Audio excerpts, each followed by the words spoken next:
ইতিহাসের পাতায় আরো একবার প্রত্যেককে স্বাগত জানাই। আগামীকাল বিধানসভায় মূলত তিনটি গুরুত্বপূর্ণ বিল আসতে চলেছে। একটা ইউসিসি ইউনিফর্ম সিভিল কোড বিল, সেই সময় অ্যান্টি সোশ্যাল বা গুন্ডা দমন বিল এবং ওবিসি সংরক্ষণ বিল। এই ওবিসি সংরক্ষণ বিল কিন্তু আমাদের বা শিক্ষার্থীদের বা চাকরি প্রার্থীদের জীবনকে সরাসরি প্রভাবিত করে।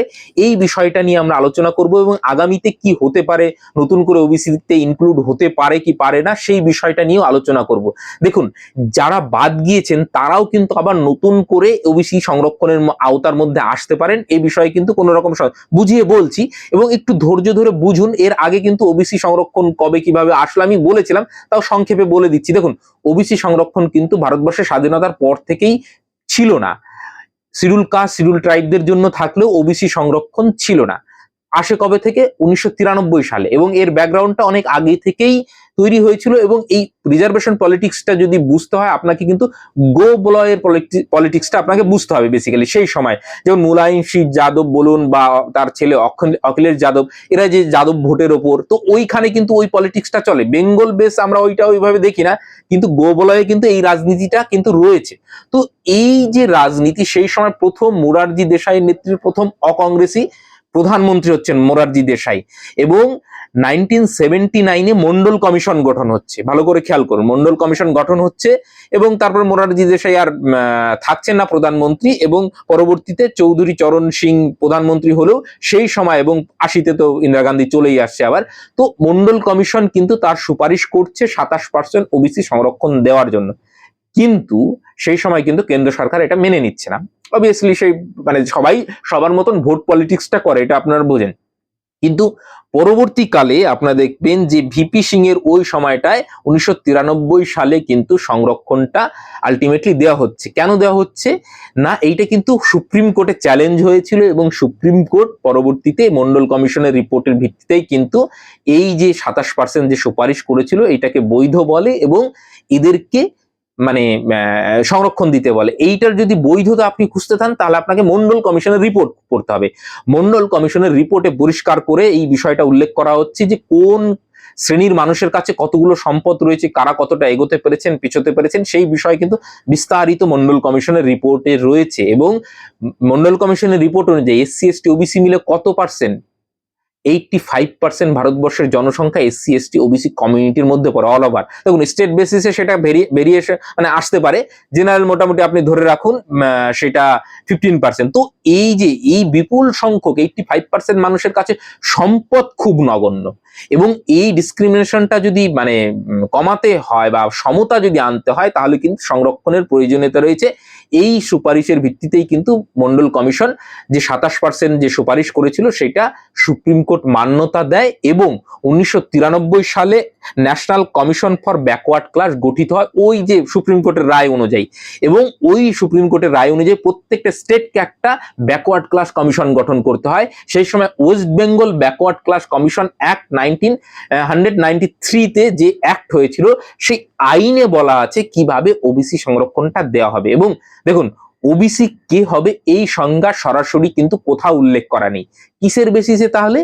যে কোন সম্প্রদায়ের মানুষ কতটা এগিয়েছে বা পিছিয়ে গেছে কিনা এইটা রিভিউ বা কোনো সার্ভের মধ্য দিয়ে কিন্তু যদি উঠে আসে যে হ্যাঁ এই কমিউনিটি সত্যি পিছিয়ে গেছে, এদের চাকরিতে সুযোগ সুবিধা কম, এদের সম্পদ কম, তো তাহলে তাদেরকে সুবিধা দিতে হবে।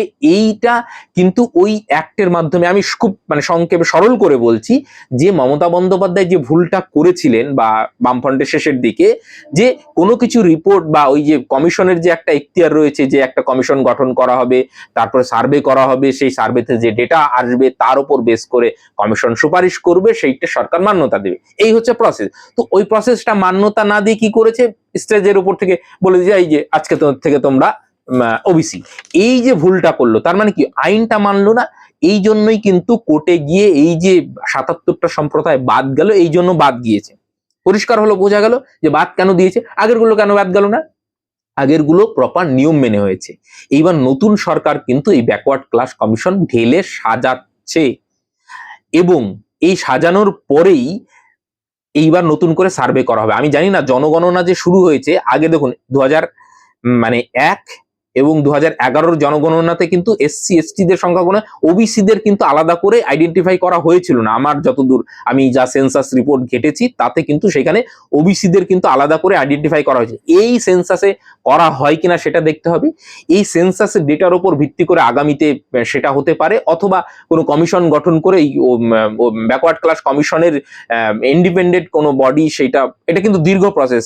সার্ভে করে কিন্তু যারা বাদ গিয়েছেন তাদেরকে কিন্তু নতুন করে আবার এই ওবিসি সংরক্ষণের আওতায় আনা হবে। এবং কিছু কমিউনিটি জুড়ে, যেমন সদগোপ করা, আপনি মানে বিহারে চলে যান, তারা কিন্তু মানে ওবিসি, মানে ওই সিমিলারই উত্তরপ্রদেশের যাদব যারা, মানে এই যে গোপালক বা যারা এই সম্প্রদায়ের মানুষ রয়েছেন বেসিক্যালি, তো তারা তো ওবিসি, উত্তরপ্রদেশে ওবিসি, বিহারে ওবিসি, তাহলে ওয়েস্ট বেঙ্গলও কেন হবেন না?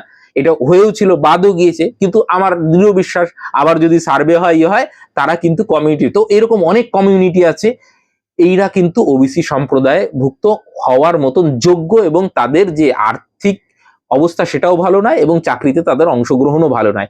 তো সেই ডেটা যখন আবার প্রপারলি স্টাডি করে তাদেরকে যদি সংরক্ষণ দেওয়া হয় তাহলে কিন্তু কোনো সুবিধা নেই। দেখুন, ওবিসি এ ছিল এবং ওবিসি বি ছিল। ওবিসি এর সম্পূর্ণ তালিকাটা বাতিল হয়েছে, এবং ওবিসি এর জন্য সংরক্ষণ কত ছিল?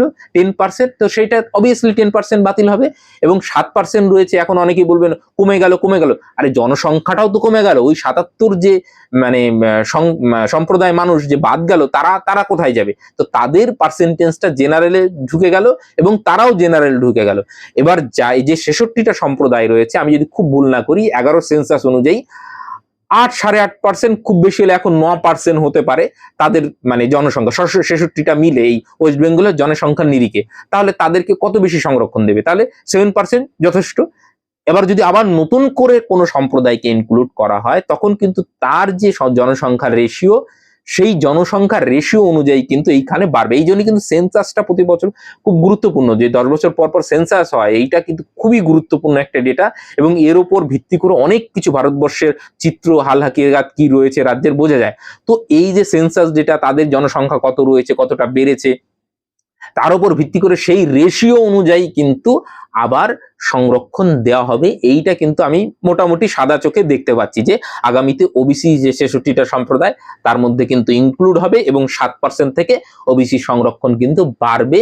এবং এই যে নতুন বিল আসে, সেটাতে কি কি রয়েছে সেই বিষয়টা যখন আসবে বিল আকারে, সেটা নিশ্চয়ই আমরা আলোচনা করব। কিন্তু আপাতত সাদা চোখে একদম দেখতেই পাচ্ছি 66টা সম্প্রদায় বর্তমানে ভ্যালিড, এবং আগামীতে আরো তাতে যুক্ত হবে, এবং 7% থেকে যে জনগোষ্ঠী এর সঙ্গে যুক্ত হবে, তাদের রেশিও অনুযায়ী কিন্তু এই সংরক্ষণের পরিমাণটাও কিন্তু বাড়বে। এই মোটামুটি এখন অবধি অবজারভেশন। আগামীতে কি হয় সেটা নিশ্চয়ই দেখবো, এবং সেইটার উপর বেস করে মানে প্রত্যেকের উপর আমাদের প্রভাব তো পড়েই, এবং চাকরি বাকরির ক্ষেত্রে, ভর্তির ক্ষেত্রে। তো সেটা দেখা যাক কি আনছে বিলে, নতুন কি থাকছে, সেই বিচার বিশ্লেষণ আমরা আমাদের দৃষ্টিভঙ্গি থেকে করার চেষ্টা করব। ভালো থাকবেন, সুস্থ থাকবেন। Thank you.